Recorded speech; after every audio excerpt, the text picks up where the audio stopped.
J'aimerais déjà que tu nous partages, toi, ta vision de l'écosystème crypto et comment est-ce que ça a évolué depuis ton arrivée. L'écosystème n'a plus rien à voir avec 2019-2020. Je pense que c'était clairement un écosystème de passionnés. On pouvait vraiment tester tout ce qu'on voulait et l'argent était vraiment présent d'un point de vue venture capital. Il y avait vraiment beaucoup d'argent pour tester des trucs, même si ça allait à zéro, parce que c'était vraiment l'âge d'adolescence, voire même d'enfance de l'écosystème crypto. C'est vrai qu'en 2020-2021, je me rappelle encore des débuts de la finance décentralisée. On pouvait farmer, on pouvait déposer de l'argent sur des plateformes qui avaient des noms d'animaux ou des noms de fruits ou de légumes, je sais plus, et gagner des centaines de milliers de pourcents.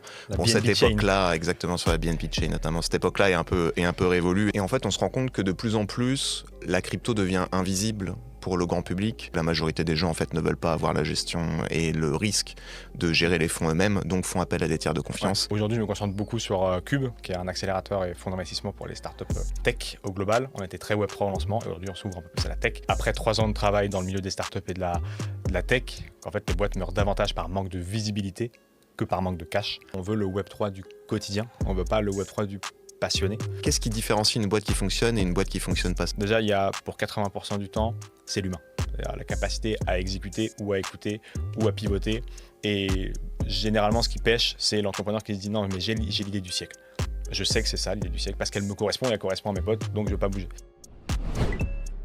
Salut Valentin. Bonjour Robin. Bienvenue sur le podcast de Cryptost. Merci. Pour les gens qui écoutent le podcast depuis plusieurs années, ta voix ou ton visage leur sera certainement familier puisque tu faisais le podcast sur Cryptost pendant plusieurs années, depuis 2020, 2021, 2020. Je crois qu'on a commencé en 2020. Ouais.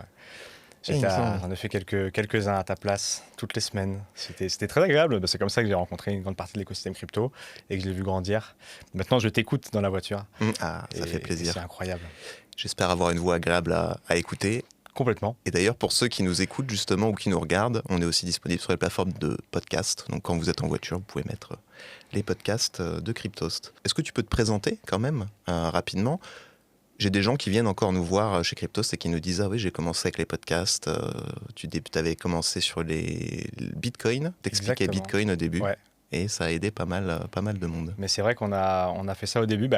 On a travaillé ensemble pendant quelques années. On travaille encore ensemble sur d'autres boîtes et c'est très agréable de discuter toujours avec cet écosystème. Donc nous, effectivement, on a travaillé sur la partie éditoriale de Cryptost, où j'ai à tes côtés hosté le podcast de 2020 à 2024, 5 je pense, pendant 4-5 ans. Aujourd'hui, je me concentre beaucoup sur Cube, qui est un accélérateur et fonds d'investissement pour les startups tech au global. On était très Web3 au lancement et aujourd'hui, on s'ouvre un peu plus à la tech. Notre ambition, c'est d'être le network ultime des entrepreneurs tech, les accompagner sur la structuration, le financement et la notoriété, parce que j'estime aujourd'hui, après 3 ans de travail dans le milieu des startups et de la tech, qu'en fait les boîtes meurent davantage par manque de visibilité que par manque de cash. Donc du coup, on a construit un écosystème pour les accompagner sur tous ces segments, structuration, financement et recherche de visibilité stratégique, ce qu'on appelle grosso modo la créateur économie. Donc je mets beaucoup d'énergie maintenant dans cette boîte, mais je regarde toujours Cryptost et on travaille toujours ensemble sur ces autres sujets, donc c'est tout aussi passionnant. Ouais, on parlera de Cube, anciennement Cube 3, un tout petit peu après. Ouais. J'aimerais déjà que tu nous partages, toi, ta vision de l'écosystème crypto et comment est-ce que ça a évolué depuis ton arrivée dans l'écosystème. Comment est-ce que ça a évolué sur les 5-6 dernières années ? Ça a évolué de manière folle et l'écosystème n'a plus rien à voir avec 2019-2020, quand j'ai commencé à m'y pencher professionnellement. Je pense que c'était clairement un écosystème de passionnés. On pouvait vraiment tester tout ce qu'on voulait et l'argent était vraiment présent d'un point de vue venture capital. Il y avait vraiment beaucoup d'argent pour tester des trucs, même si ça allait à zéro, parce que c'était vraiment l'âge d'adolescence, voire même d'enfance de l'écosystème crypto. Donc il fallait tester des trucs et les gens étaient OK pour payer des levées de fonds à des centaines, des millions d'euros pour voir où ça allait. Aujourd'hui, c'est vraiment un écosystème qui s'est structuré. Il est beaucoup moins communautaire et il est beaucoup plus institutionnel. Il est beaucoup plus régulé. En 2019-2020, je me rappelle qu'on commençait à parler de la régulation. C'était nébuleux, personne ne croyait trop que ça prendrait et qu'on aurait des banques. Aujourd'hui, c'est clairement les banques qui drivent le marché. Je suis au conseil d'administration de la DAN, donc qui représente un peu l'écosystème auprès des décideurs publics. C'est clairement ces gens-là qui sont aujourd'hui membres du conseil d'administration, à mes côtés notamment, alors qu'à l'époque, quand j'ai commencé à m'y intéresser et que j'étais au conseil d'administration au premier mandat, c'était que des boîtes crypto. Maintenant, les boîtes crypto, elles peinent à accéder au conseil d'administration de la DAN, et c'est plutôt des banques comme la Société Générale, c'est plutôt des grosses plateformes comme CoinHouse, c'est plutôt des mastodontes comme Circle, qu'on n'imaginait pas une seule seconde, driver le marché.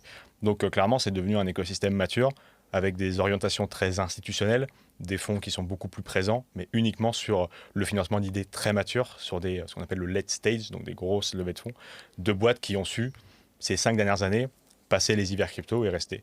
Et celles-ci raflent le marché, mais les nouvelles idées, elles émergent plus du tout. Donc c'est vraiment plus du tout les mêmes écosystèmes que celui qu'on a pu commenter pendant des années. Ouais, c'est vrai qu'en 2020-2021, je me rappelle encore des débuts de la finance décentralisée. Bon, il y avait on pouvait farmer, on pouvait déposer de l'argent sur des plateformes qui avaient des noms d'animaux ou des noms de fruits ou de légumes, je sais plus, et gagner des centaines de milliers de pourcents.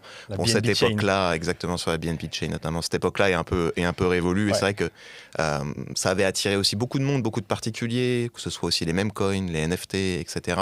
Et c'est vrai qu'on a l'impression que là, depuis 2025, il y a un peu un exode des particuliers. En tout cas, les particuliers s'y intéressent plus trop. Peut-être que l'émergence de l'IA joue aussi. Mais en tout cas, les professionnels, comme tu dis, les institutionnels comme les banques ou des grosses structures qui vont aller réfléchir sur des sujets de tokenisation, etc., ont pris le lead là-dessus. Complètement, mais les actifs de la vie réelle, la tokenisation, il y a 5 ans, on n'en parlait pas. Ou alors, c'était des cas d'usage très précis comme Realty, qui a eu beaucoup de difficultés, beaucoup de réussites et beaucoup de difficultés. Donc, ça a refroidi aussi sur un marché très, très particulier. Finalement, du coup, c'est aujourd'hui réincarné par les actifs de la vie réelle, mais déjà cotés ou du non-coté, des actifs du private equity. On parle de Dogo notamment, qui finance et qui est passé par Cube toute cette activité de private equity, donc tout ce qui est non coté, mais qui représente en fait 95% de la finance aujourd'hui dans le monde, et de pouvoir la coter, avoir un marché secondaire et ce genre de choses. Ça, c'était pas possible avant la tokenisation, de représenter ces valeurs-là. Et c'était un cas d'usage impossible ou très peu facile à comprendre et à imaginer il y a 5 ans. Donc moi, j'ai souvenir de plein de podcasts qu'on faisait avec Mark Zeller pour parler d'AAV, et en fait, toutes les semaines ou tous les mois, limite, il pouvait venir sur Cryptost pour raconter un nouveau truc, une nouvelle innovation, et pour nous expliquer ce qu'ils étaient en train de faire sur AAV. Bon, là, ça fait 1 an et demi qu'il n'est pas passé sur Cryptost. Moi, j'ai encore l'habitude de l'appeler de manière mensuelle, mais qu'est-ce qu'il nous dirait s'il venait sur Cryptost aujourd'hui? Qu'en fait, ils sont sur des temps extrêmement longs parce que c'est pour développer une application sur iOS, donc c'est extrêmement long et c'est juste pour ajouter ce qu'on connaît depuis 5 ans, mais au grand public. Il nous dirait qu'il parle avec les régulateurs parce qu'ils veulent lancer des produits qui sont régulés, donc il faut que la structure elle ait un pied-à-terre dans un endroit du monde où c'est possible d'être régulé. Et c'est du coup des temps d'échange avec les régulateurs, c'est genre 2 à 3 ans, entre le moment où tu déposes, quelle que soit la personne qui t'aide à déposer le dossier, et le moment où tu es agréé, c'est 3 ans. Donc en fait, il ne nous dirait rien pendant 3 ans, parce que maintenant on rentre dans cette catégorie. Mais c'est la catégorie qui permet de passer de quelques milliards d'euros à des centaines, des trillions, et des dizaines de trillions d'euros sur AAV et ces cas d'usage-là.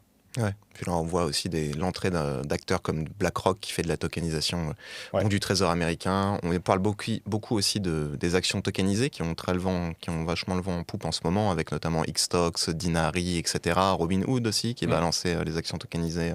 Je crois qu'ils l'ont annoncé hier prochainement. On se rend compte qu'en fait, il y a quand même une grosse convergence entre la finance traditionnelle et la crypto. De plus en plus, les plateformes qui étaient pure crypto commencent à se diversifier aussi sur le marché action, et les plateformes d'investissement aussi, plutôt côté action traditionnelle, bourse, commencent à ajouter de la crypto. Donc il y a vraiment une convergence des deux écosystèmes. Ce qu'on n'aurait pas forcément imaginé, encore une fois, là, il y a 5 ans, c'était vraiment la confrontation des deux mondes avec la finance décentralisée qui pensait définitivement tuer et enterrer la finance traditionnelle. Nous, c'est pas forcément ce qu'on commentait sur Cryptost, pardon, parce que justement, on avait la vision un peu 360, mais on n'aurait pas eu idée que ça soit si rapide et si violent dans les deux sens. C'est autant l'écosystème crypto qui finalement accepte l'univers traditionnel que l'univers traditionnel, les banques, BPCE, Banque Populaire, Caisse d'épargne, qui maintenant, grâce à l'application bancaire, à travers l'application bancaire, n'importe quel Français qui a son compte là-bas peut acheter de la crypto à partir de quelques euros. Donc après, on dit, il y a des frais de fou et tout, bien sûr, mais en termes de facilité d'accès, je rappelle que quand on a démarré il y a 7-10 ans pour acheter de la crypto, il fallait télécharger des applications pas faciles à comprendre, très risquées, faire des KYC dans tous les sens. Maintenant, application bancaire égale crypto, encore une fois, c'est allé très vite. Donc c'est les deux écosystèmes qui ont essayé de s'apprivoiser. C'est vraiment pas que dans un sens, quoi. Et en fait, on se rend compte que de plus en plus, la crypto devient invisible pour le grand public. On est en train d'abstraire certaines couches qui complexifiaient l'utilisation. Donc ça va, comme tu dis, un peu à l'inverse de la crypto, où on était souverain, on était notre propre banque, etc. Mais on se rend compte que la majorité des gens en fait ne veulent pas avoir la gestion et le risque de gérer les fonds eux-mêmes, donc font appel à des tiers de confiance.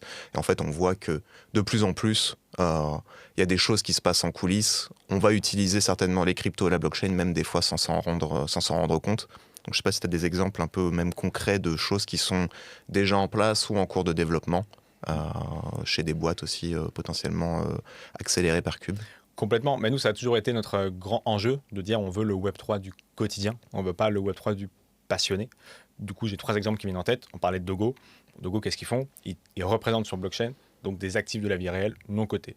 Historiquement, et c'est là-dessus qu'ils ont cartonné, c'était des actifs pour financer le développement durable. Donc en fait, représenter un green bond, représenter, je sais qu'il n'aime pas ça Oscar quand je définis la boîte comme ça, mais c'est quand même relativement parlant, 1 kWh d'énergie future sur la blockchain. C'est-à-dire que tu pouvais acheter de quoi financer une ferme éolienne et solaire en France et en Europe en achetant l'équivalent du kilowattheure dans 2 ans, ce qui permet tout de suite à la ferme de se financer. Et toi, d'avoir une indexation au prix de l'énergie, comme ça, quand ça monte, parce qu'il y a des problématiques inflationnistes, bah, tu es un peu t'as un hedge vis-à-vis du milieu de la production d'énergie.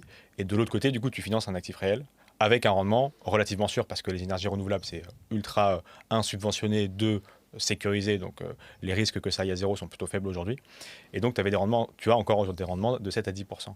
Là, il utilise du coup la tokenisation des blockchains publiques pour représenter les green bonds et ce dont on vient de parler sur blockchain, et donc de créer une classe d'actifs qui était inaccessible jusqu'à présent, c'est-à-dire la classe de l'énergie pour le grand public à partir de quelques dizaines ou centaines d'euros pour les investisseurs qui veulent y aller, quoi. Ça, c'est une solution que j'aime beaucoup. 2 autres qui sont dans des domaines où, quand ils nous ont pitché le truc, je me suis dit, mais en fait, il n'y a pas de Web3. Et ça incarne du coup totalement ce que tu as dit, c'est-à-dire que c'est juste la meilleure manière de mettre en place l'idée, mais ce n'est pas la volonté de faire de la crypto ou du Web3. La première boîte, c'est Memory Connect, que tu connais bien, parce que tu les as aussi suivis, où ils révolutionnent l'assurance obsèque. Donc, c'est 3 mecs du milieu de l'assurance obsèque qui vont dans le Web3 en se disant, il y a trop de problématiques aujourd'hui dans le monde de l'assurance obsèque, où malheureusement, des gens mettent 20, 30, 40 euros de côté tous les mois, et puis le jour où il y a un pépin dans la famille et que cette personne disparaît, eh bien, il faut encore rajouter des centaines ou des milliers d'euros pour correspondre à ces dernières volontés. Parce que le truc n'est pas revalorisé, parce qu'il y a des frais cachés de fou, et puis ça met des semaines parfois à débloquer les fonds, le temps que tout communique entre eux pour être sûr que la personne est bien décédée. Donc il faut avancer de l'argent, en plus de la charge émotionnelle, c'est un truc de fou de faire ça. Donc eux, ils ont dit, on a vu ça trop de fois, donc on utilise la blockchain pour beaucoup plus communiquer entre les entités, avec des assureurs qui viennent backer le truc pour être sûr que ça soit bien structuré, que l'argent soit bien là, revalorisé, qu'il n'y ait pas de reste à charge, et que finalement, en un coup de fil, on puisse s'assurer malheureusement du décès, et que tout aille beaucoup plus vite pour la famille et qu'il n'y ait pas de reste à charge, ou en tout cas le moins possible. Et ça, pareil, finance décentralisée un peu, avec des actuariats, ils ont tout modélisé pour aller beaucoup plus vite et lutter contre le reste à charge.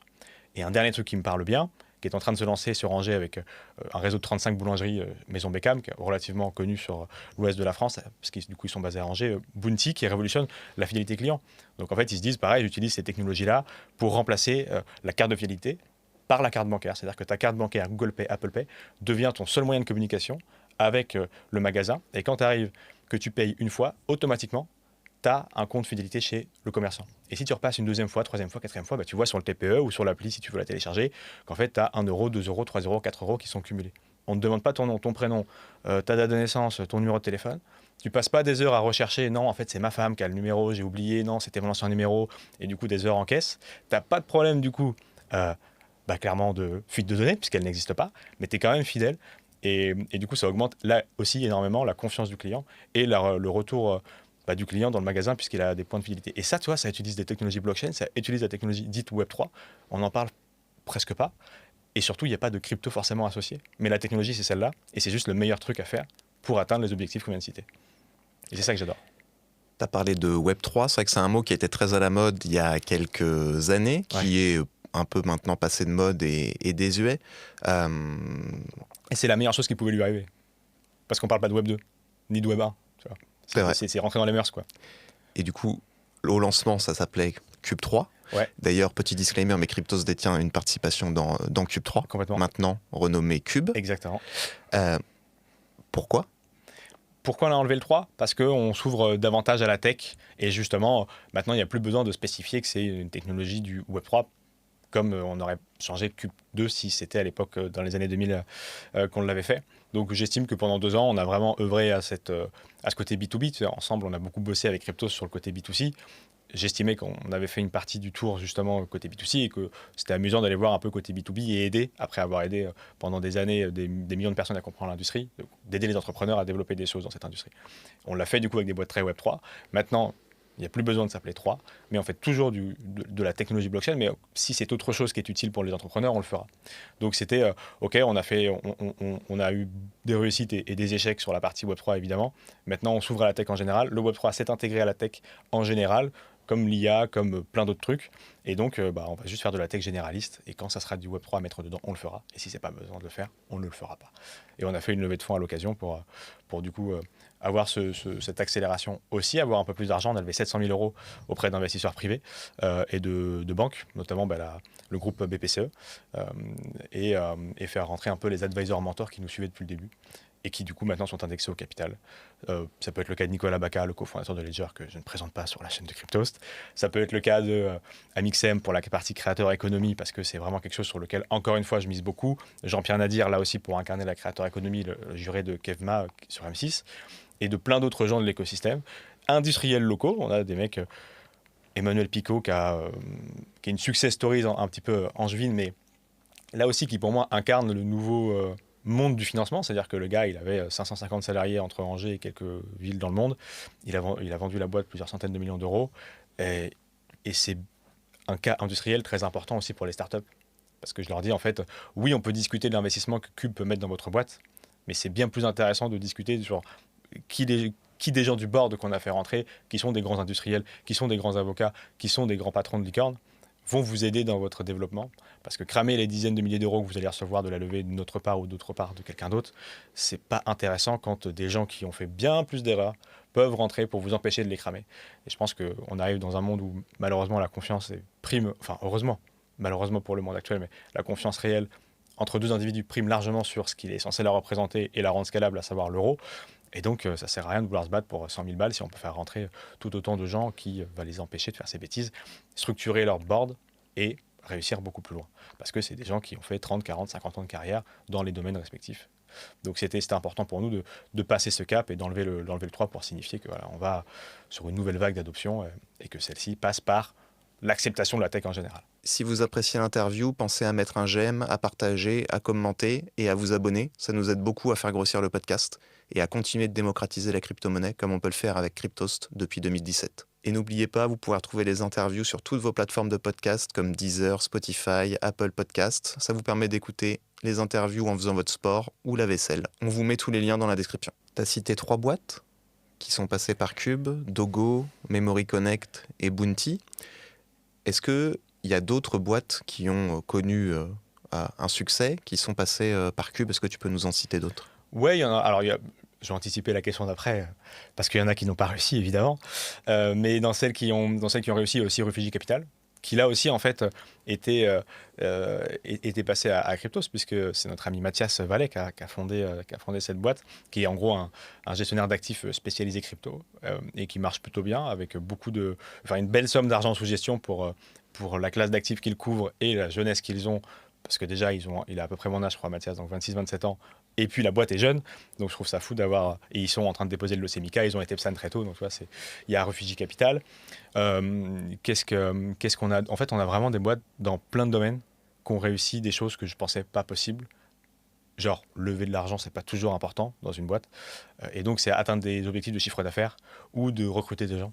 Et ça, je pense aussi à Venalabs, qui est plutôt dans la EdTech, donc pour faire de la gamification à la base de Airdrop Hunter, donc les mecs qui cherchent des airdrops. Aujourd'hui, ils travaillent avec des universités ou ce genre de choses beaucoup plus traditionnelles, entre guillemets, pour apporter sa couche de gamification et de rewards liés à la crypto, mais avec des cas beaucoup plus concrets. Surtout dans un monde où en fait, mes potes veulent plus faire d'études. Tu vois, dans l'éducation. Hein. Ouais. Et puis aussi Dans une période où on a beaucoup de mal à se concentrer avec les réseaux sociaux, l'attention baisse, etc. Complètement. L'attention a baissé de 40% en 15 ans parce que les réseaux sociaux, et verticaux, particulièrement les formats TikTok, Instagram, nous ont flingué le cerveau. Donc il faut faire de la gamification, c'est ce que fait très bien, c'est ce que fait très très bien Marvin. Donc on a en gros accompagné une vingtaine de boîtes ces dernières années. Si on fait le découpage en 2 ans et demi, si on fait le découpage, il y a un tiers dont les noms qu'on a en partie cités qui ont très bien marché, c'est-à-dire qu'on fait des levées de fonds de plus de 500 000 euros, qui ont du chiffre d'affaires, de l'attraction, recruter des gens. Donc ça, c'est des grosses réussites sur du pré-seed seed, donc des débuts de phase d'amorçage. On a un tiers qui continue d'exister, mais dont la boîte s'est pas développée de manière démesurée, contrairement à ce qu'on a cité juste avant. Et puis il y a un tiers qui n'a pas fonctionné, il y a un tiers qui est allé au tapis. Ce qui est amusant, c'est que dans les boîtes qui sont allées au tapis, il y a des mecs qui se sont recrutés entre eux dans des boîtes, donc qui sont devenus des cofondateurs des boîtes qui ont marché, des directeurs généraux, des responsables de la sécurité ou ce genre de choses. Et puis il y a des gens qui sont retournés dans leur entreprise initiale et qui ont dit en fait l'entrepreneuriat c'est pas pour moi. Notre job c'est vraiment de les aider à faire des choix le plus vite possible et à être facilitateurs aussi de leur quotidien.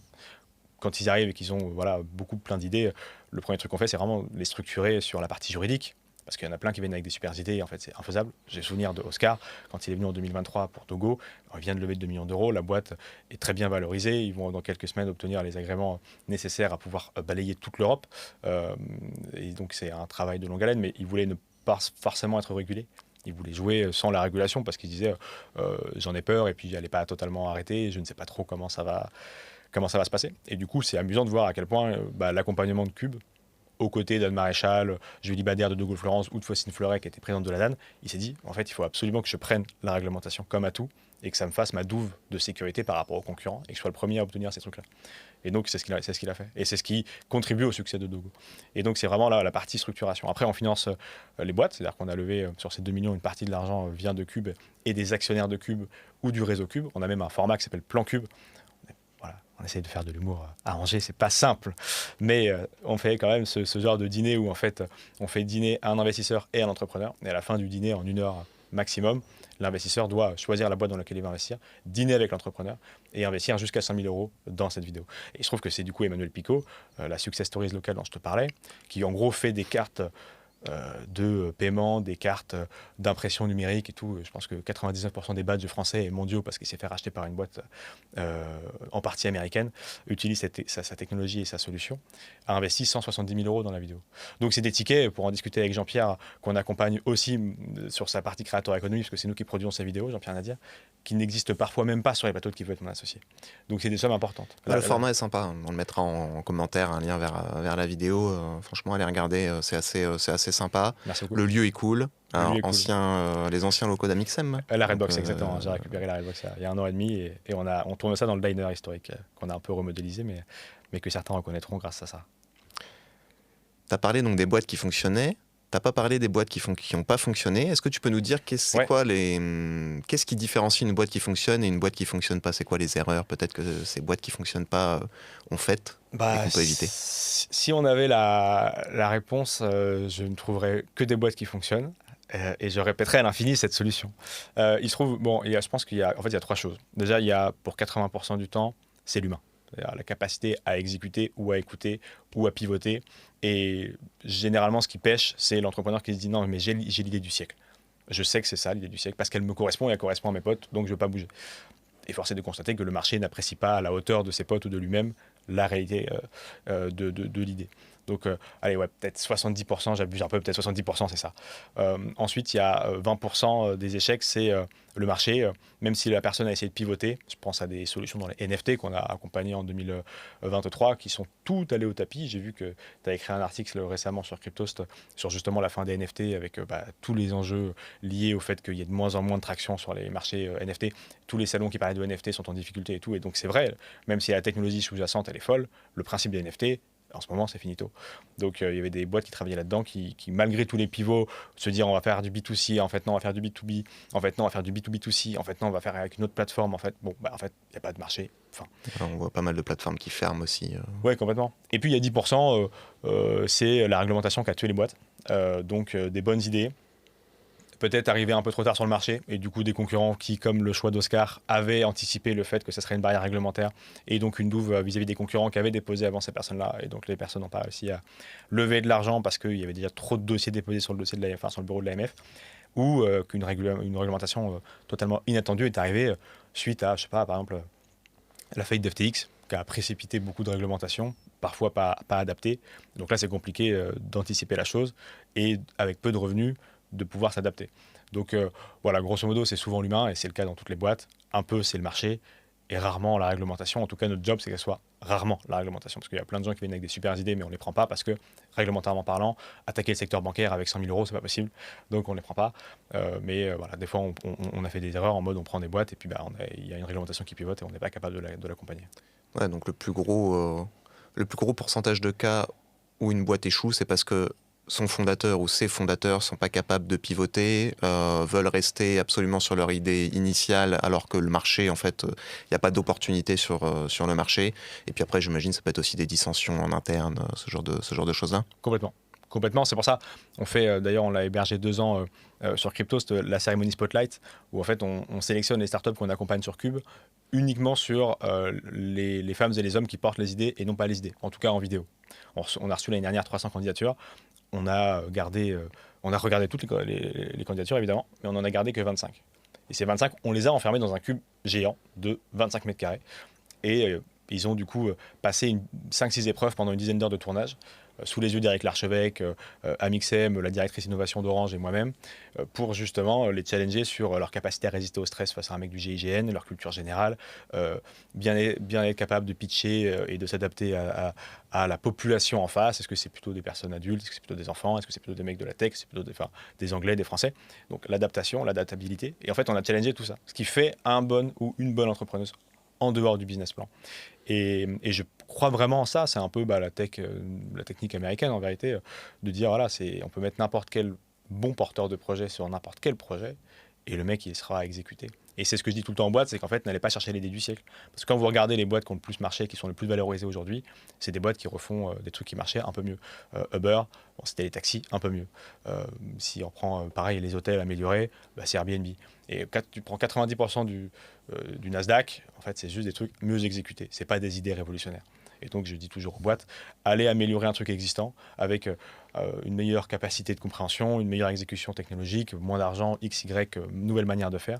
Et vous prendrez votre marché dans la longueur, plutôt que d'attendre le 0 to 1 et d'avoir l'idée du siècle et de se lancer que quand vous aurez l'idée du siècle.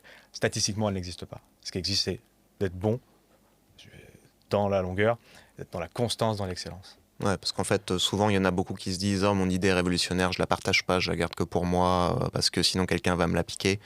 Mais en fait, si personne n'a eu la même idée que vous, c'est que peut-être elle n'est pas si bonne que ça, ou en tout cas, à essayer de faire ce que vous voulez faire, c'est que peut-être que votre idée n'est pas si bonne que ça.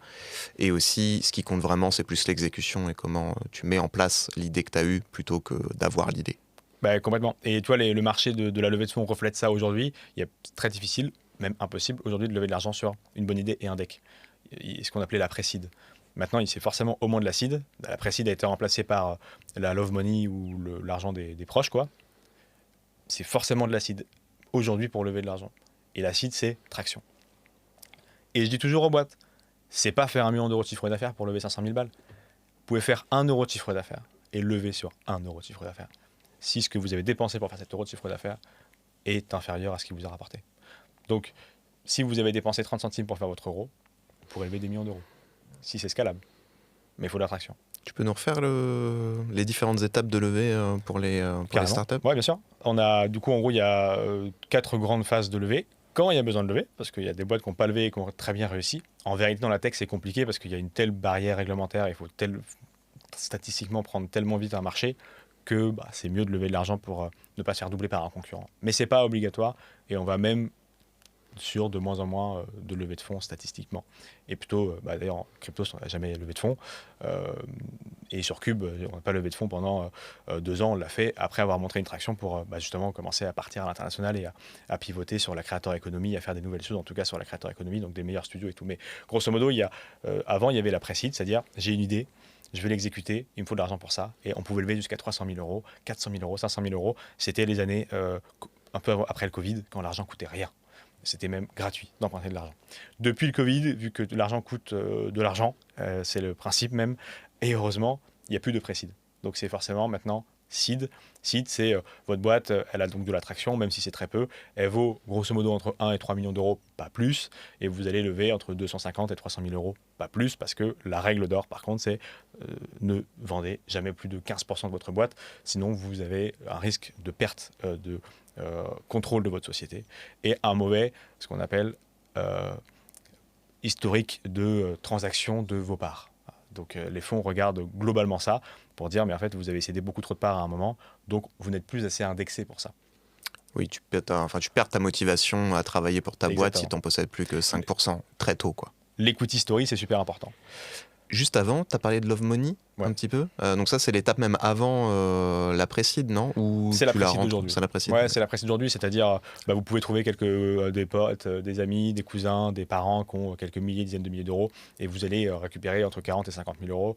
Et puis vous allez coupler ça, parce qu'on est en France et qu'il y a plein de dispositifs pour le faire, avec quelques dizaines, centaines de milliers d'euros de subventions de BPI, de votre région, de votre département, de votre ville, ou des prêts d'honneur et ce genre de choses.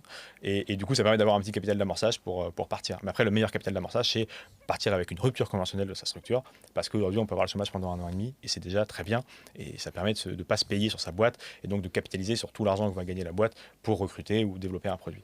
Donc ça marche pendant 1 an et demi, grosso modo, et puis après, il faut passer à l'échelle. Donc là, c'est seed, 500 000 euros, parce que du coup, l'ordre de grandeur, c'est vous levez 250, 300, puis vous allez voir une banque avec un peu de traction et 300 000 euros de levée, ils peuvent vous donner 0,5 à 0,75 pour 1 euro, ils vont vous donner 75 centimes maximum des banques privées ou BPI.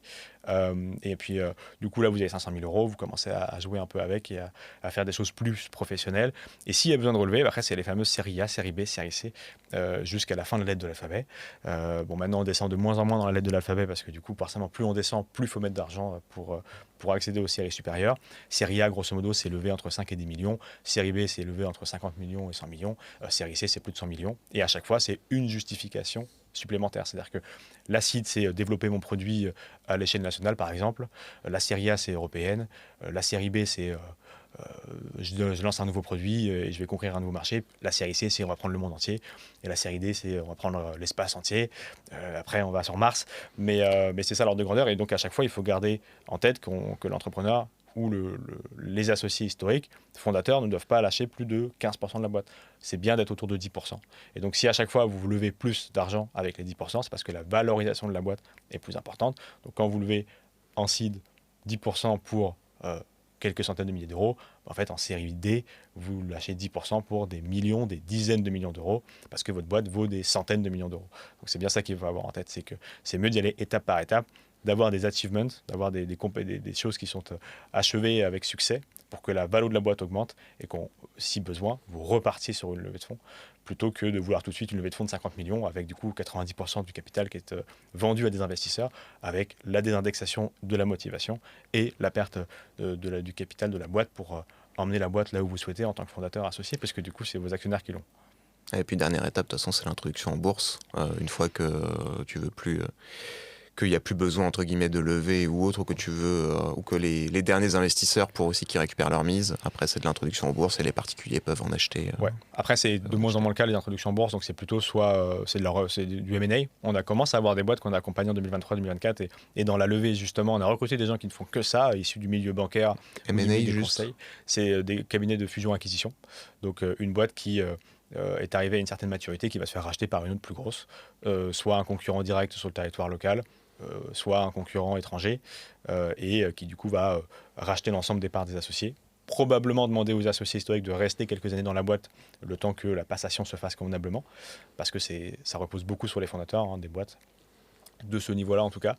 Et donc en vrai c'est la voie royale de l'exit et de la réussite grosso modo financière d'un entrepreneur. C'est-à-dire qu'on peut bien se payer quand tu es un fondateur d'une boîte, ça peut te verser des dividendes et tout, il n'y a pas de sujet, mais pour le fameux make it, 99% des gens qui ont make it, c'est des gens qui ont exit leur boîte, donc ils l'ont vendu à une société plus grosse qu'eux, qui l'ont racheté, ou un concurrent étranger, et qui donc du coup ont récupéré la base client, récupéré les compétences, récupéré ce que vous voulez, qui ont été déposés, je sais pas, des brevets et tout, et là qui lâchent 5, 10, 15, 20, 50, 100, 200, 300 millions d'euros pour racheter toutes les parts et récupérer la tech. C'est beaucoup plus ça la voie royale de la réussite financière que les gens ont en tête pour une success story d'entrepreneuriat qu'une boîte qui rentre en bourse. Ok. Et quand tu parlais des raisons pour lesquelles les boîtes échouaient, t'as pas parlé d'absence de financement, parce qu'au final, c'est pas tant un problème que ça, et on arrive quand même à se financer. Parce qu'on compare souvent l'Europe à les États-Unis. Tu disais, on peut plus lever maintenant en France juste avec sur un PowerPoint et une idée. Je pense que c'est encore le cas peut-être aux États-Unis, parce qu'ils arrivent parce qu'ils ont déjà beaucoup plus d'argent et ils sont prêts à lâcher, à perdre des tickets beaucoup plus importants que nous, en France et en Europe. Toi, Ouais. c'est quoi ton point de vue là-dessus? C'est pas du tout la même société. Tu vois, j'en discutais l'autre jour avec des entrepreneurs. Si on a décidé collectivement d'être dans une société où on laisse pas mourir quelqu'un à la porte de l'hôpital parce que du coup on est dans un état-providence, effectivement l'état-providence il est contraire au concept de perdre de l'argent dans un capital risque très tôt dans une partie. Et je suis OK avec ça parce que la collectivité est OK avec ça. Aux États-Unis, ils sont capables de laisser crever des mecs devant la porte de l'hôpital. Du coup, ils sont OK avec les prises de risque. Du coup, ils sont OK avec financer une boîte de quelques centaines de milliers d'euros, probablement qu'elle ira au tapis. Et du coup, ça fait que le modèle de société est totalement différent. Pour la même raison que les retraites par répartition versus par capitalisation. En France, je sais que tu penses que c'est un Ponzi, Robin, disons-le, ces retraites par répartition, et que du coup, on va arriver à terme de ce modèle-là. Ah, c'est le cas. Et que du coup, il va falloir arriver à la retraite par capitalisation. Aux États-Unis, c'est ce qu'ils ont déjà fait depuis toujours.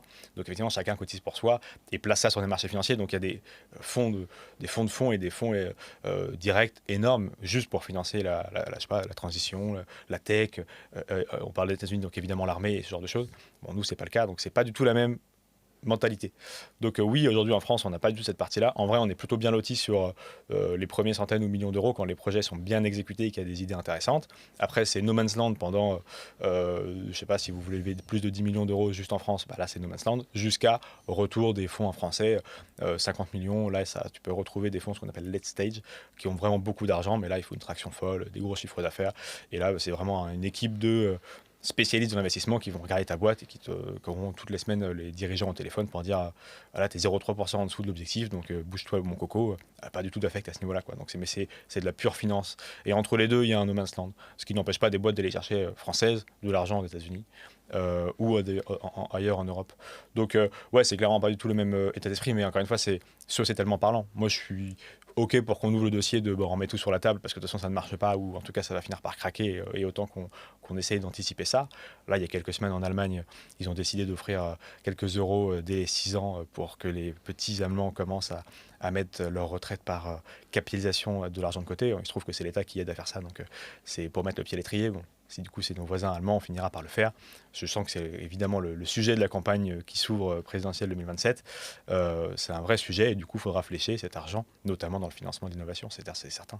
Ok. Est-ce que tu as d'autres conseils pour quelqu'un qui voudrait, pour un porteur de projet qui voudrait lever des fonds, peut-être des conseils, et aussi 2-3 erreurs à ne pas faire quand on prépare son deck ou quand on veut pitcher un projet? L'erreur traditionnelle, c'est d'envoyer son deck à plein de gens, mais de manière froide.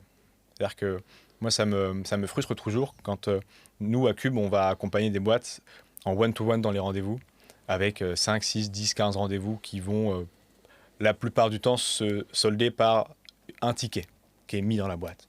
Mais on n'a présenté que 10 boîtes, mais c'est les 10 bonnes boîtes. Versus du coup des gens qui viennent me voir en mode j'ai téléchargé une liste de 700 investisseurs que j'ai trouvé sur LinkedIn, j'ai scrappé ça, c'est trop bien. Et du coup ils ont flingué leur adresse Gmail parce que du coup ils ont full spammé. Donc maintenant ils sont tout le temps dans les spams de tout le monde parce que Google n'aime pas ça. Ils se sont flingués leur nom parce que du coup les fonds, il n'y a pas de contact à froid, ça ne marche pas. Et donc le jour où ils vont finir par accéder à ce fonds-là parce qu'ils ont bien bossé, ils auront un a priori négatif parce que le mec dira tu me l'as envoyé, ton truc ça n'a plus rien à voir. T'as pivoté sans me prévenir, tu m'as envoyé ce truc-là, tu m'as spammé. Donc voilà, ne faites pas de contact à froid en disant j'en envoie. Enfin, c'est pas du marketing, quoi. C'est pas j'en envoie 500, il y a 1% qui va ouvrir et j'en aurai 1% de 5% qui investira. Surtout pas. Vraiment. Je suis énervé parce que je trouve que c'est le truc qui flingue le plus les boîtes, alors qu'elles sont pas loin d'y arriver, quoi. Je sais que ça peut être frustrant du coup quand on a zéro contact de pas savoir où taper. Mais bon, voilà, encore une fois, maintenant, avec Internet, avec des structures comme Cube ou d'autres, des contacts d'une poignée de main, on finit par trouver des gens pour. Ouais, c'est le pour bouche entrer en à oreille, relation les directe, intros quoi. qui Ouais, fonctionnent le complètement. mieux, généralement. Après, le conseil, c'est, moi je redis la phrase que j'ai dit tout à l'heure, les entreprises aujourd'hui meurent davantage par manque de visibilité que par manque de cash. Donc ça veut dire qu'elles ont plus de difficultés à se montrer sur le réseau qu'elles n'en ont à envoyer des decks en perso. il faut inverser la tendance. Il faut que les gens se montrent sur LinkedIn. Il faut qu'ils montrent le fameux build in public. Nous, c'est un truc qu'on a fait dès 2023 avec Cube, qu'on a hébergé là aussi sur Cryptos pendant des années. C'est l'envers du décor. Alors, pas pour dire qu'aujourd'hui, j'achète un pain au chocolat et qu'il est super bon, mais montrer ce que vous faites. Cultivez votre réseau LinkedIn. Aujourd'hui, encore une fois, tu as ton téléphone là, mais le téléphone, c'est le meilleur moyen de se faire un réseau. Et un réseau, ça peut construire une carrière. Et c'est super important de le dire. Donc prendre la parole sur les réseaux, expliquer ce qu'on fait, documenter ce qu'on fait, et ce sera le meilleur moyen d'attirer l'attention sur vous. Et qu'est-ce que ça va apporter? Des clients, des associés potentiels, parce qu'il y a plein de boîtes qui cherchent des associés, des fonds potentiels. Et en tout cas, ça montrera une rigueur dans la constance de poster des posts et donc vous bossez vraiment et donc de construire une boîte. Et c'est ultra important. C'est vraiment ultra important. Donc c'est ça que je dirais. Un, envoyez pas d'idées dans tous les sens. Deux, montrez-vous et montrez comment vous évoluez dans votre structure et vos idées. Très bonne transition parce que je voulais aborder justement ce côté-là, visibilité pour les entrepreneurs. Bon, la grosse tendance du moment, c'est ce qu'on appelle le vibe coding. Donc avec l'IA, il y a pas mal de gens qui se prennent pour des développeurs et qui donc en fait, il y a quand même une barrière de la création technique qui avant était présente. C'est-à-dire qu'avant, quand on voulait lancer quelque chose, un site internet ou autre, il fallait quand même avoir des connaissances, avoir déjà suivi des études, etc., avoir appris à coder de son côté. Là maintenant, cette barrière a un peu sauté. Alors bon, avec les risques, enfin les problématiques aussi qui sont engendrées, c'est que les gens font des choses mais comprennent rien du tout, donc il peut y avoir des failles de sécurité, etc. Okay. Mais on voit que, en fait, maintenant tout le monde peut être un créateur, peut être un développeur, un entrepreneur. Par contre, dans cet espace où maintenant tout le monde peut lancer un projet, en fait, ce qui manque, comme tu dis, c'est la visibilité. Et donc, toi, c'est quoi tes conseils pour se rendre visible aussi à l'heure où n'importe qui peut lancer un projet, peut faire ça? Tu parlais de LinkedIn tout à l'heure, mais LinkedIn, c'est vrai que maintenant, pareil, avec l'émergence de ChatGPT et d'autres LLM, etc., les posts sont vraiment toujours un peu les mêmes, formatés de la même façon. Il n'y a plus vraiment d'âme là-dedans. Qu'est-ce qui va remplacer ça? Ou comment est-ce qu'on peut se distinguer en tant qu'entrepreneur? Est-ce que c'est via de la vidéo, qui pour le moment est quand même plus difficilement générable via de l'IA, mais on y arrivera certainement. Mais c'est quoi un peu les conseils pour se rendre visible quand on est entrepreneur? Tout ce que tu viens de citer là sont des super arguments pour que celui qui fait plus d'efforts que les autres sorte du lot. Je trouve, tu ne seras pas d'accord avec moi, je le sais, parce qu'on en a déjà parlé, mais je trouve que c'est plus difficile, enfin c'est plus facile aujourd'hui de sortir du lot que ça ne l'était quand Cryptos a voulu faire la même chose il y a 5-7 ans. Parce que tu vas me dire, il y a 5-7 ans, c'était compliqué de faire des vidéos. Pas vrai, il y avait du zoom partout. Les premiers podcasts qu'on a fait, on était en zoom, le son était effrayant. Et ça faisait quand même des dizaines de vues, des dizaines de milliers de vues, sur YouTube. Donc, ça me semble aujourd'hui, et il y avait beaucoup plus de concurrence, parce que du coup, tout le monde pouvait faire la même chose. Aujourd'hui, cette concurrence, elle est étalée avec des standards différents. C'est-à-dire qu'il y a 90% des gens qui font pas l'effort et qui passent par ChatGPT, et le 10% qui du coup va faire l'effort de vraiment écrire un truc lui-même avec un hook suffisamment intéressant, un concept, et pas juste voilà, je me prends en photo et voilà le prompt de la journée. Et lui, ça lui ouvre un tapis rouge algorithmique, parce qu'en vrai les algos ils n'aiment pas du tout ce qui est fait par les LLM, et de récompense du grand public sur ça. Et l'incarnation de cette vision-là, c'est ce qu'a fait Intermarché avec sa pub de Noël avec le loup. Donc ça a été unanimement salué. Alors que si c'était sorti il y a 1 an et demi, 2 ans, ça serait passé en mode c'est un film d'animation. Ouais, mais là, c'est un film d'animation au moment où tout le monde prend ChatGPT pour le faire, ou en tout cas l'intelligence artificielle. Donc, ça a de la valeur d'un point de vue relatif et pas d'un point de vue absolu. Et moi, pareil, ce que je dis souvent autour de moi et aux collaborateurs et aux boîtes et tout, c'est soyons bons d'un point de vue relatif et d'un point de vue absolu. C'est-à-dire j'aime pas se comparer pour se comparer, ou alors il faut toujours se comparer au-dessus. Quand je me comparais j'avais une mauvaise note à l'école et que je disais à mon daron, mais c'est pas grave, Victor il a eu 10 et moi j'ai eu 12, c'est bien. Il me disait, on se compare toujours par les mecs du dessus, sinon ça sert à rien. Il avait raison. Et donc aujourd'hui, il y a une capacité de sortir du lot qui est beaucoup plus simple. Donc mon conseil, qu'est-ce que c'est en fait, quand vous avez une bonne idée de poste, arrêtez-vous dessus et essayez de comprendre l'intention qui est derrière. Parce qu'en fait, il y a plein de gens qui postent sans avoir d'intention. Et c'est la pire erreur. C'est-à-dire, je poste parce qu'il faut poster. Et qu'est-ce que tu veux susciter dans les gens qui vont lire ton message? Rien, juste d'exister parce qu'il faut exister. Et là, c'est la catastrophe. Parce qu'effectivement, c'est du coup c'est de l'abattage de poste. Donc, je préfère, et c'est ce que je dis aux boîtes, et moi je me l'impose aussi, mieux vaut un post par semaine qui a vraiment une intention et qui est bien écrit qu'un post par jour et qui est nul, même si ça fait la même impression à la fin de la semaine. Et généralement, ça fait moins d'impression quand c'est un par jour qu'un bon par semaine.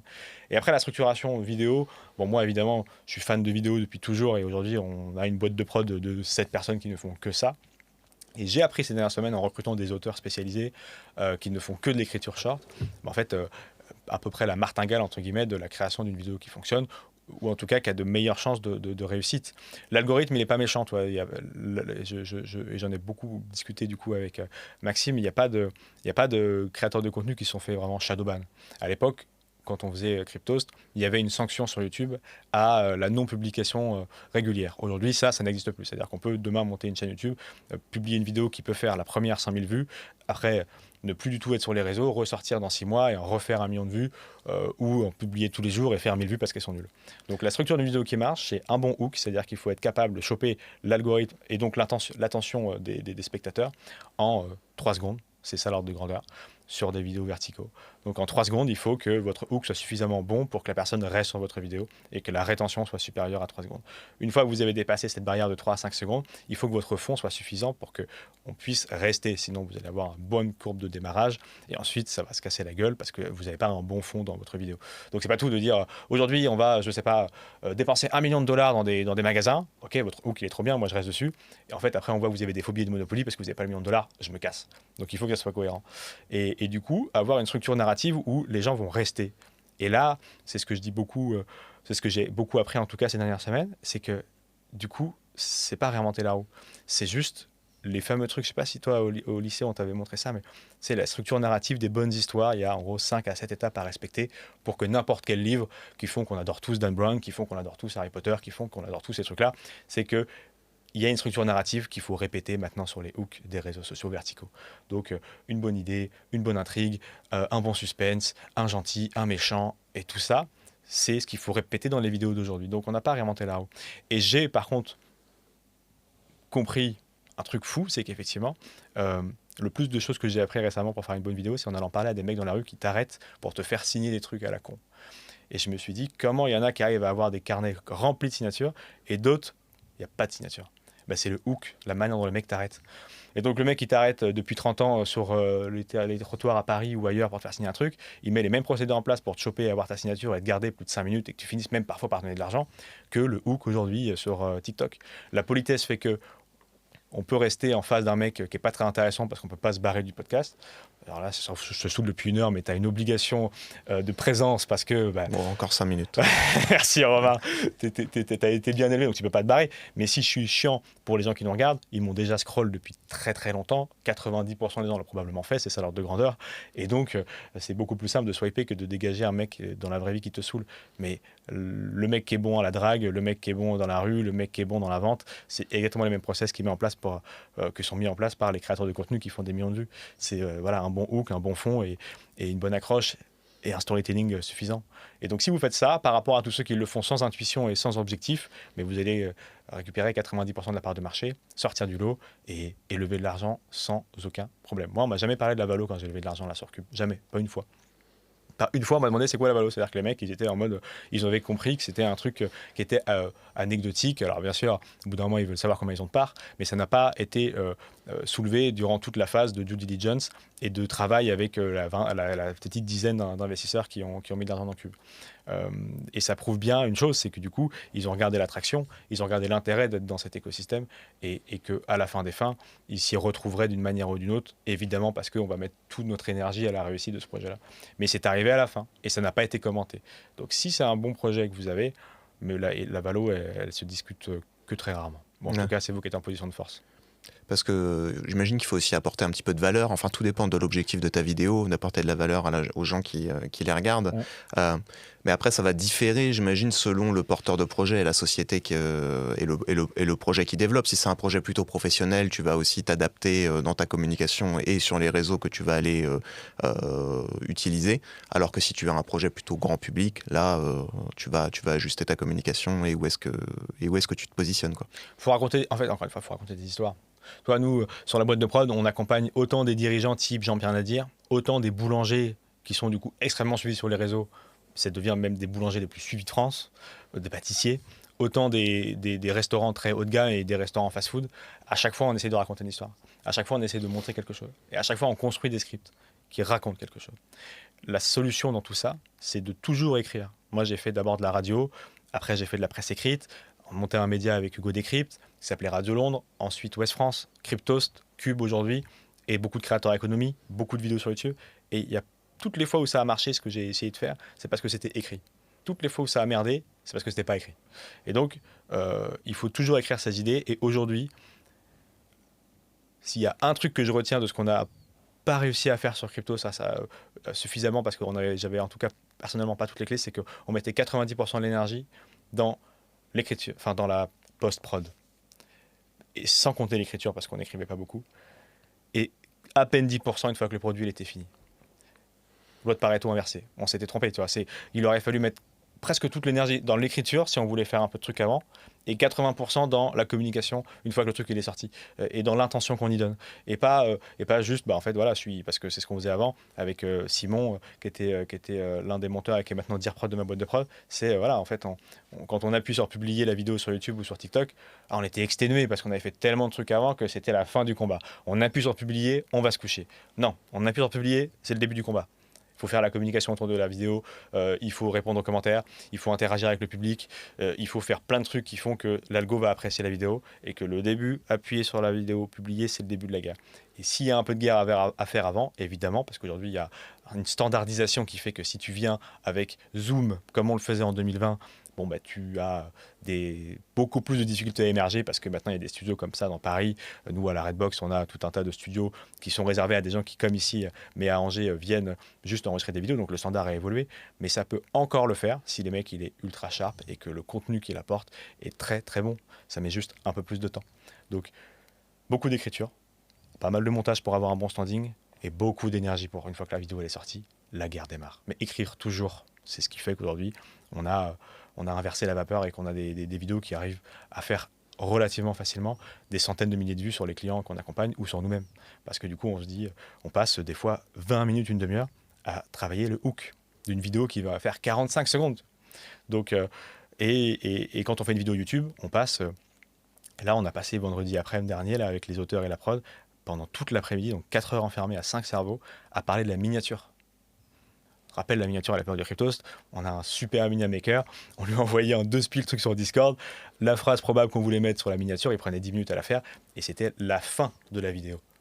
Nous, la vidéo, c'est pour Spotlight de cette année, elle n'est même pas encore écrite pour le script, on travaille avec le CNC pour déposer des trucs avec eux, on a déjà la miniature.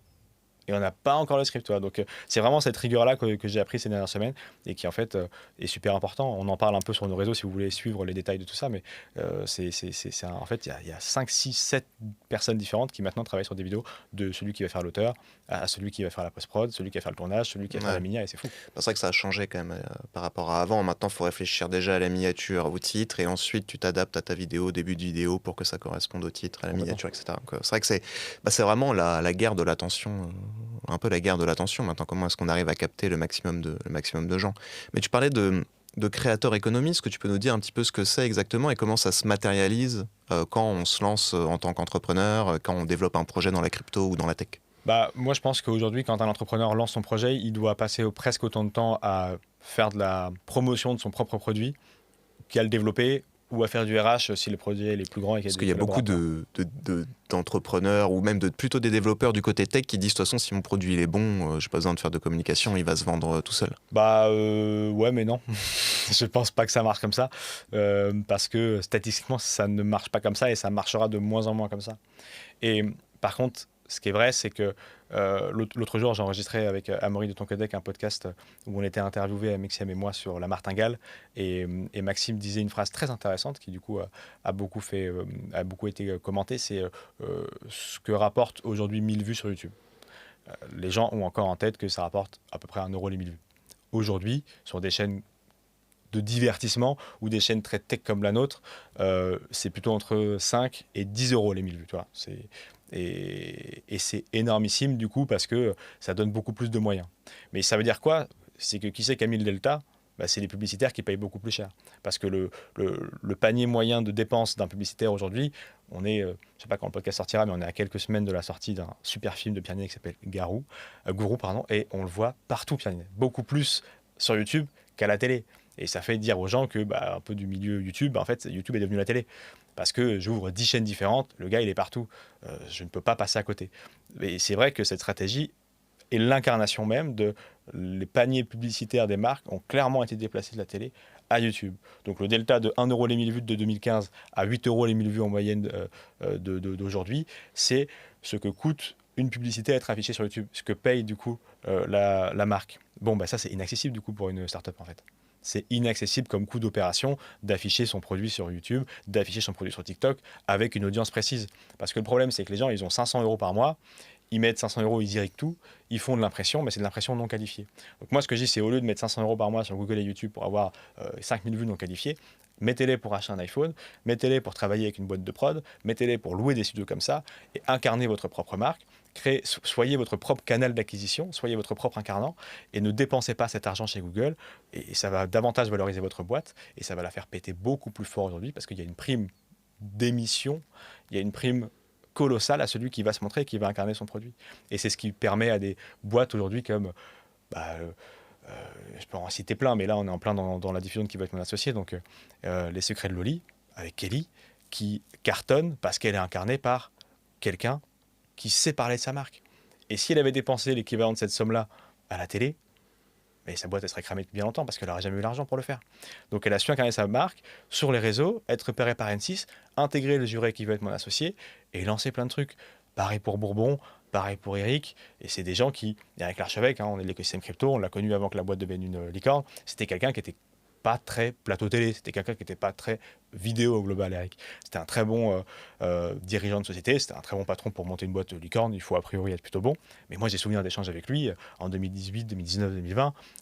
C'était pas son domaine de compétence, sa zone de génie, c'était pas la prise en parole du public. Maintenant c'est devenu le cas. Et avec ça, il a construit du coup Bitcoin Society, il a rempli une salle de 400 personnes où il a fait une keynote de fou, on aurait dit Steve Jobs, et du coup il a monté des business qui valent aujourd'hui des millions d'euros, des dizaines de millions d'euros, que sur cette incarnation-là. Et ce côté top voice sur LinkedIn et tout. Et quand c'est bien fait, ça crée des empires. Et c'est des empires duplicables. Si je reprends Maxime, tout à l'heure on parlait de lui, le gars c'est un YouTuber qui est devenu entrepreneur. Moi je suis plutôt un entrepreneur qui est devenu créateur de contenu. Et Maxime, du coup, avec sa notoriété, il a construit une marque de burger, une marque de vêtements, une marque de plein de trucs pour essayer de changer sa visibilité en entreprise. Nous, on a fait l'inverse, on a créé des boîtes et on a accéléré la croissance de ces boîtes grâce à la visibilité sur les réseaux. C'est ça que je demande aux entrepreneurs. C'est pas de devenir youtubeur. J'en parlais avec Nadir l'autre jour, il me dit, un jour j'ai écrit un livre, on m'a dit, mais vous êtes un écrivain voyageur. Et il dit non, je suis un voyageur écrivain. Et il a totalement raison quand il a dit ça. Il ne faut pas devenir un youtubeur, il faut devenir un entrepreneur sur les réseaux. Et pas faire ce que Maxime fait, parce que du coup, Maxime, lui, son actif premier, c'était sa chaîne YouTube, parce que c'est un youtubeur. Et il devient entrepreneur. Moi, je demande aux entrepreneurs de faire l'inverse, et donc de capitaliser sur eux-mêmes. Et globalement, quand tu parles de ta passion, tu peux pas te tromper sur la réussite de toucher ton objectif, qui est de toucher le cœur des gens, parce que c'est ton bébé, surtout en France. Donc, tu arriveras beaucoup plus à trouver des clients sur une bonne vidéo avec un peu d'énergie passée dessus et un peu d'argent en achetant un iPhone plutôt potable et en faisant des trucs avec une vraie DA plutôt qu'en dépensant 500 € avec un truc fait sur Figma ou sur l'IA par mois et en espérant avoir un peu d'impression et de vente. Ça sera de manière décuplée, réussie avec une incarnation propre de la creator economy. C'est notre combat, c'est ma vision. Et c'est pour ça qu'on a fait ce pivot sur Cube et qu'on a remis un coup de boost sur ce qu'on a toujours cru. Parce que moi, depuis 2022-2023, quand on a imaginé Cube, encore une fois, on a fait Build in Public. Depuis 2019-2020 avec Cryptos, c'est clairement ce qu'on fait, la création de vidéos sur YouTube. On a une chaîne, on avait passé la chaîne de 3000 à 100 000 abonnés en quelques semaines. Et c'était une vague, YouTube a été une vague d'arrivée sur le site cryptos.fr. Et ça a été vraiment une vague d'acquisition importante. Et c'est ça qu'il faut faire pour les boîtes. C'est que les gens vont aller sur les profils vont cliquer sur la bio va intéresser le produit et c'est parti. Je reviens sur le côté... Il restait 5 minutes, je crois. Je suis en train de me faire avoir. C'est moi qui vais partir. Une petite dernière question. Il n'y a pas de problème, bien sûr. Une petite dernière question, ou peut-être deux ou trois, on verra. Bon, alors finalement. On verra. Je parlais du fait que tout le monde utilisait les LLM, enfin que beaucoup de gens utilisaient les LLM maintenant pour créer du contenu, etc. Je réfléchissais un petit peu à ça et je me disais, en fait, les gens, est-ce qu'il n'y a pas un risque que les gens en aient marre de ce contenu généré par intelligence artificielle, qu'il soit écrit ou vidéo? D'ailleurs, on parle beaucoup de slop, de IA slop, vous savez, toutes ces vidéos. Bon, moi, j'en ai très peu dans mon feed parce que c'est pas trop ma cam, mais a priori, les enfants ou les personnes les plus âgées en ont beaucoup. Bon, on voit tous sur Facebook quand même quelques publications avec un enfant qui a fait une statue incroyable en sable et qui dit, oui, voilà, j'ai fait ça en... T'as jamais vu ça? Non, j'ai pas vu ça. Ah ouais, J'ai bah pas ça Facebook pullule, il y a des romancé. centaines de milliers de j'aime, et souvent des personnes un peu naïves Ok. qui likent ce type de publication-là, Ok. soit pour repérer un peu les gens naïfs, si on pense que c'est avec comme objectif de les arnaquer, soit pour générer de l'argent en masse. Donc il y a tout ce contenu par IA qui pullule sur les réseaux et qui va être noyé, enfin qui va noyer les réseaux sociaux de contenu à aucune valeur ajoutée parce qu'ils rapportent de l'argent, parce que les gens sont addicts à leur téléphone et scrollent et scrollent et scrollent. Est-ce que tu ne penses pas qu'il y a une partie de la population qui va se détourner, une partie des gens qui va se détourner de ces réseaux-là pour se réancrer dans le physique, et qu'il y a aussi un besoin d'être présent de manière physique à des événements, à faire même des événements, organiser des événements? On voit qu'il y a de plus en plus d'événements qui s'organisent autour de la finance, autour de la tech. Bon, il y en a aussi d'autres qui ont un peu plus de difficultés. Là, si je reviens sur le secteur crypto, on a NFT Paris qui a annoncé ne pas faire son édition cette année en 2026 parce que le marché est trop compliqué. On a eu Crypto XR il y a quelques jours, Oui. au moment où on tourne. Bon, on voit que la fréquentation est aussi un petit peu en baisse par rapport à l'année précédente parce que ça intéresse moins les gens. Mais quand même, la toile de fond, je pense que ça va être, les gens vont avoir besoin de se raccrocher à des influenceurs, des entrepreneurs, à les voir en vrai, en physique, à interagir avec des vraies personnes. Je prends l'exemple de Légende, par exemple, qui fait aussi son Légende Tour, donc le podcast Légende par Guillaume Play. Je pense que c'est pas pour rien s'il y a aussi ce type d'événement où les gens ont besoin davantage d'interaction. Est-ce que tu penses qu'en tant qu'entrepreneur, en tant que créateur de contenu, en tant qu'entrepreneur, en tant que créateur d'entreprise plutôt, le fait de participer, voire même d'organiser certains événements comme ça est intéressant? Je sais que Cube, vous en avez organisé pas mal, l'année dernière notamment, sur les dernières années. Ouais. Est-ce que c'est intéressant ou pas selon toi? Moi, je pense qu'il n'y a pas plus ancré dans le réel qu'un entrepreneur. Donc, si on a, et je pense qu'on va vers cette vague de désintéressement des réseaux sociaux. D'ailleurs, en fait, le pic de fréquentation des réseaux sociaux est un peu passé. C'était il y a 2 ans où il y a vraiment eu le pic de nouveaux comptes sur Insta et d'attention, le temps moyen des écrans et tout. On est sur une pente descendante. Alors, on était très haut, donc ça ne se ressent pas aujourd'hui, mais on est déjà vers cette tendance-là. Et pour moi, elle est très bénéfique parce que, effectivement, les contenus qui sont diffusés et qui sont regardés ont très peu de valeur ajoutée et font passer à côté de l'essentiel de ce qu'offre la vie, si on veut faire un peu de philosophie.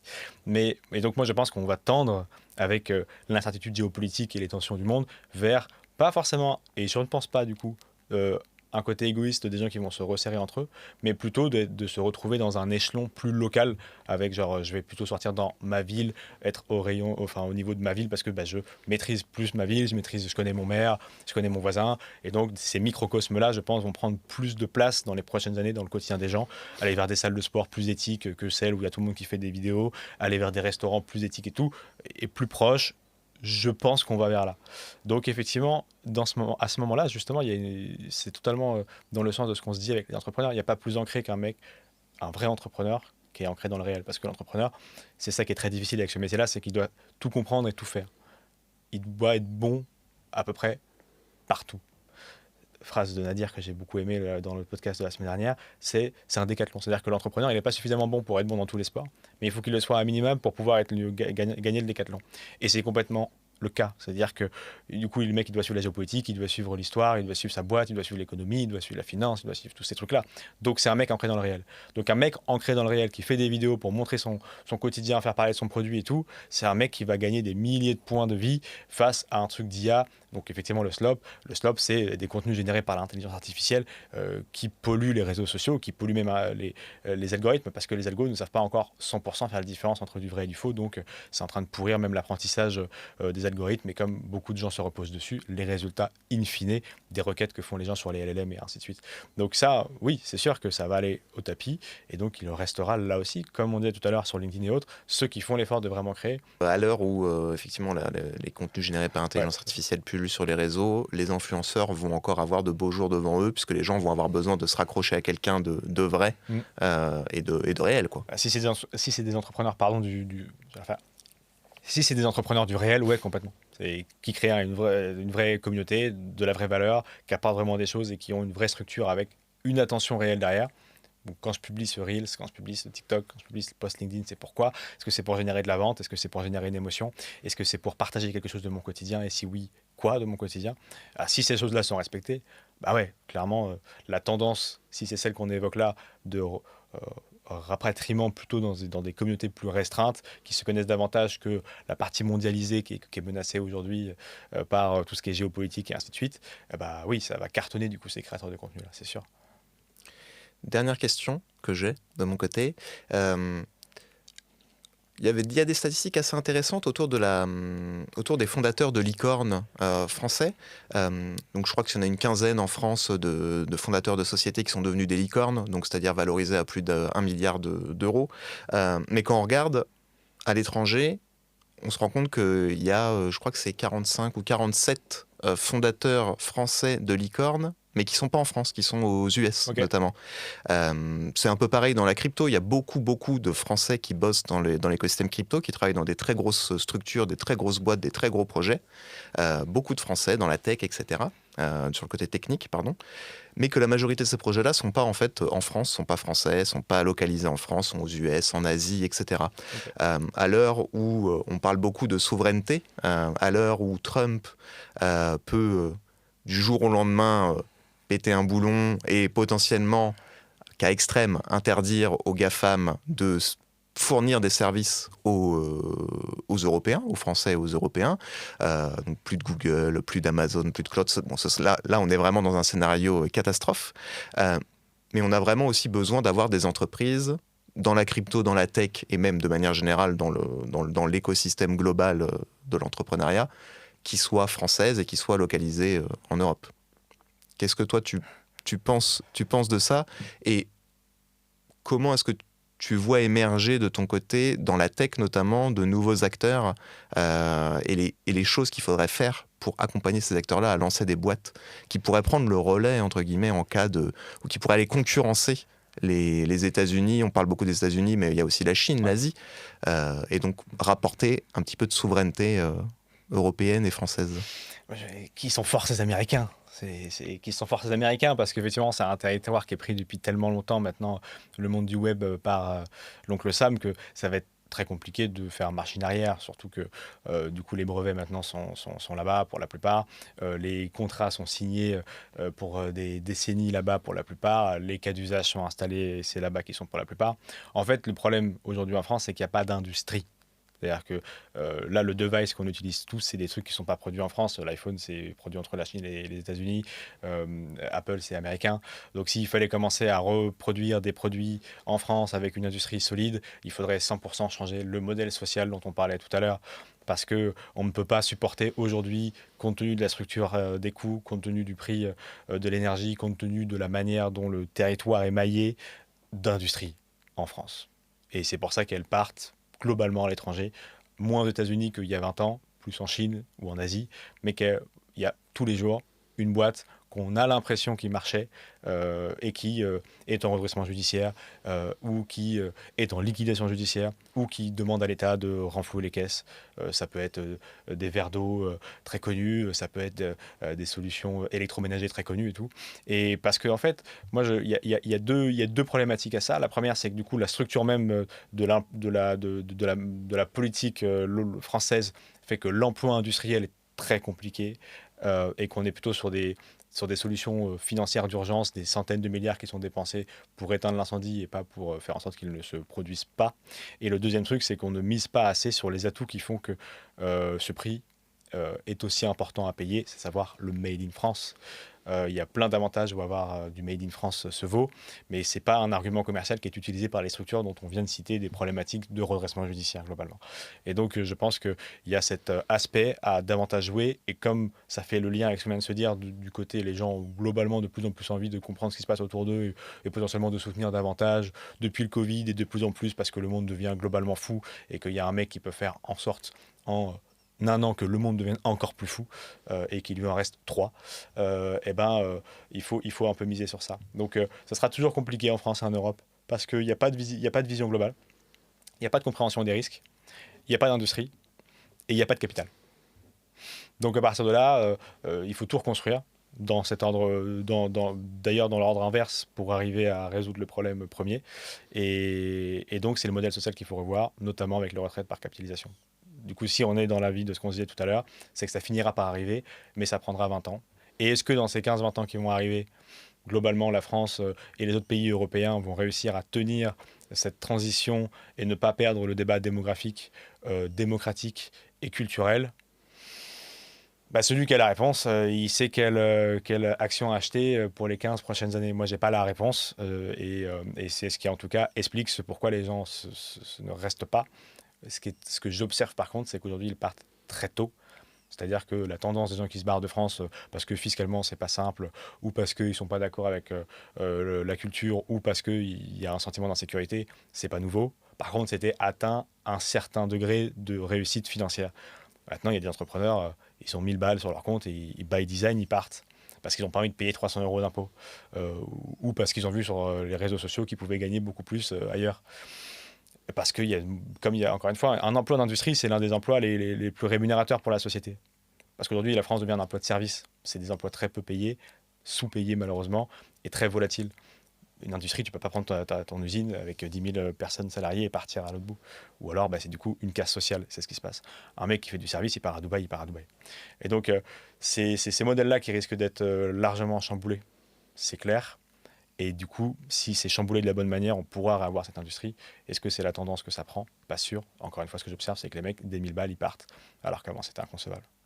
Ouais, donc au niveau de trouver même des projets dans la crypto ou dans la tech, ça devient quand même de plus en plus compliqué de trouver des projets prometteurs qui veulent rester en France. Il y a quelques notes d'espoir, entre guillemets, dans l'écosystème tech. Et le plus cité en ce moment, c'est les mecs de Meta qui se barrent et qui montent une boîte en France dans l'intelligence artificielle. Yann Lequin, notamment, pour ne pas le citer, et d'autres qui le font. Bon, on regarde, mais bon, il y a une grande déception de la France de Macron et de la French Tech historique, parce que du coup, avant l'élection de Macron en 2017, plein de gens espéraient que ça soit vraiment un regain de souveraineté et de financement. Il se trouve, 10 ans après, que les gens qui étaient à l'initiative de ces trucs-là, je commente dans leurs yeux à eux, parce que du coup, à ce moment-là, j'avais 17-18 ans, donc je ne vais pas jouer le mec qui a vu tout ça, mais de ceux qui y étaient, qui se battaient, les pigeons et tout ça, dont on peut faire partir des Jean-Pierre Nadir, des Éric Larchevêque et de tous les gens qu'on peut côtoyer au quotidien, c'est vraiment un sentiment de gâchis, quoi. De gâchis financier.